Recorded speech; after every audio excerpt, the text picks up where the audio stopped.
नमस्कार, मैं मनु चौधरी और आप देख रहे हैं न्यूज लाइव। पश्चिम एशिया संकट पर संसद में विदेश मंत्री का बयान। कहा, शांति के लिए संवाद और कूटनीति के पक्ष में है भारत। विदेश मंत्री एस जयशंकर ने लोकसभा में कहा कि भारत पश्चिम एशिया में शांति सुनिश्चित करने के लिए संवाद और कूटनीति का पक्षधर है और उसकी सर्वोच्च प्राथमिकता उस क्षेत्र में रहने वाले भारतीय नागरिकों की सुरक्षा सुनिश्चित करना है। विदेश मंत्री ने कहा कि ऊर्जा सुरक्षा और व्यापार सहित राष्ट्रीय हित सरकार के लिए हमेशा सर्वोपरि रहेंगे। पश्चिम एशिया की स्थिति पर चर्चा की मांग कर रहे विपक्षी सांसदों की नारेबाजी के बीच जयशंकर ने कहा कि हालिया घटनाक्रम हम सभी के लिए गहरी चिंता का कारण है। जयशंकर ने कहा कि भारत शांति का पक्षधर है और सभी पक्षों से संवाद एवं कूटनीति की ओर लौटने का आग्रह करता है।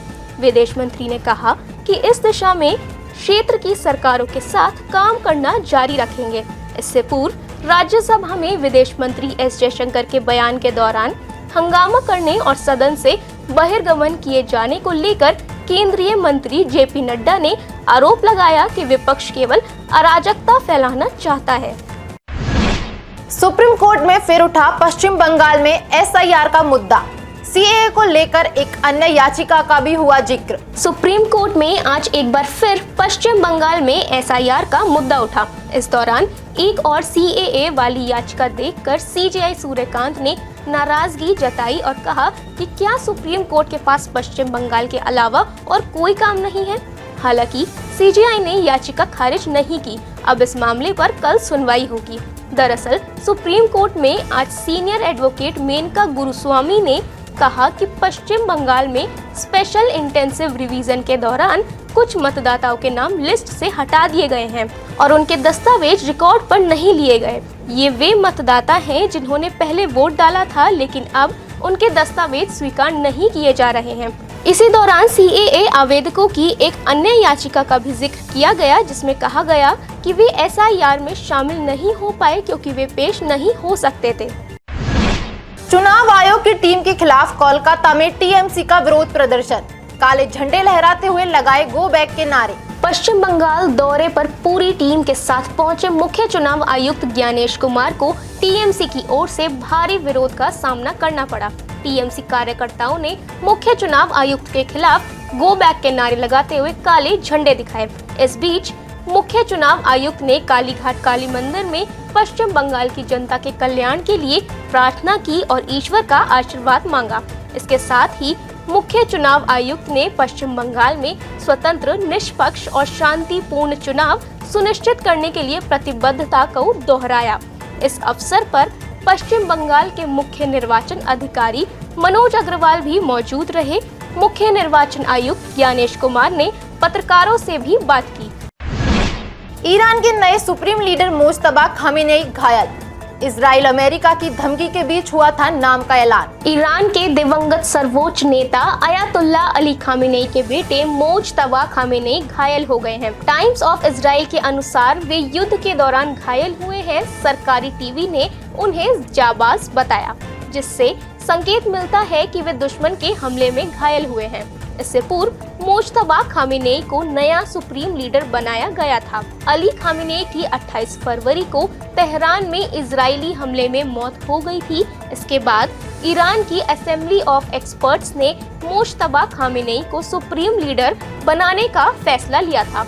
मुज्तबा खामेनेई के नाम का ऐलान इजराइल और अमेरिका की धमकियों के बीच किया गया है। मुज्तबा खामेनेई ईरान के तीसरे सुप्रीम लीडर होंगे। दूसरी ओर इजराइल ने एक बार फिर ईरान और लेबनान में जोरदार हवाई हमले किए, तो वहीं ईरान ने इजरायली शहरों के साथ पश्चिम एशिया में मौजूद अमेरिकी ठिकानों को मिसाइलों और ड्रोन से निशाना बनाया है। इस बीच न्यूज आउटलेट ईरान इंटरनेशनल का दावा है कि मुज्तबा खामेनेई युद्ध में घायल हो गए हैं। ईरान युद्ध के बीच $115 के पार निकला कच्चे तेल का भाव। एक्सपर्ट बोले $150 तक जा सकती है कीमत। अमेरिका, इजराइल और ईरान के बीच जारी युद्ध से अंतर्राष्ट्रीय बाजार में कच्चे तेल के दाम 3.5 साल के हाई पर पहुंच गए हैं। आज कच्चे तेल के भाव में 25% का उछाल आया और ये $116 प्रति बैरल पर पहुंच गया है। विशेषज्ञों का अनुमान है कि अगर युद्ध नहीं रुका तो तेल के दाम $150 प्रति बैरल तक पहुंच सकते हैं। इससे पहले 2022 में रूस यूक्रेन युद्ध के दौरान कच्चे तेल का भाव $100 के पार निकल गया था। क्रूड का रेट बढ़ने का प्रमुख कारण स्ट्रेट ऑफ हॉर्मुज का बंद होना बताया जा रहा है, जहां खतरे को देखते हुए कोई भी तेल टैंकर नहीं गुजर रहा है। दुनिया के कुल पेट्रोलियम का 20% हिस्सा स्ट्रेट ऑफ हॉर्मुज से ही गुजरता है और सऊदी अरब, इराक व कुवैत जैसे देश अपने तेल निर्यात के लिए इसी मार्ग पर निर्भर हैं। इसके साथ ही ईरान खुद भी इसी मार्ग से क्रूड एक्सपोर्ट करता है और भारत अपनी जरूरत का 50% कच्चा तेल और 54% LNG इसी रास्ते से मंगाता रहा है। शेयर बाजार खुलते ही क्रैश, सेंसेक्स 2400 अंक तक टूटा, निफ्टी भी लुढ़का। घरेलू शेयर बाजार में आज ओपनिंग के साथ ही बड़ी गिरावट आई। सप्ताह के पहले कारोबारी दिन बॉम्बे स्टॉक एक्सचेंज का 30 शेयरों वाला सेंसेक्स अपने पिछले बंद के मुकाबले 2400 अंक से ज्यादा टूट गया, तो वहीं नेशनल स्टॉक एक्सचेंज के निफ्टी ने 700 अंकों से अधिक की गिरावट के साथ कारोबार की शुरुआत की।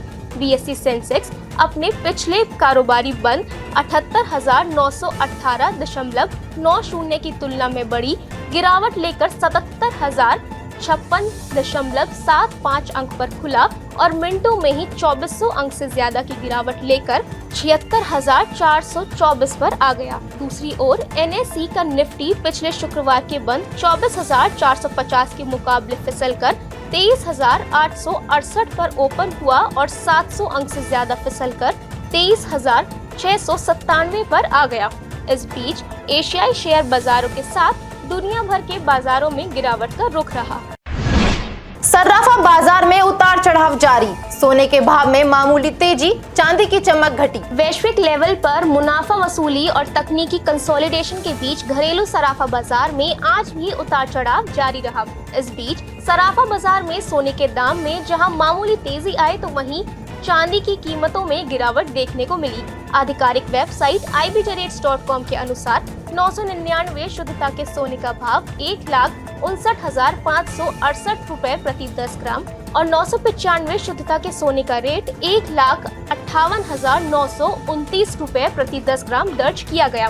इसके साथ ही 999 शुद्धता की चांदी की कीमत 2,62,803 रुपए प्रति किलोग्राम रिकॉर्ड की गई है।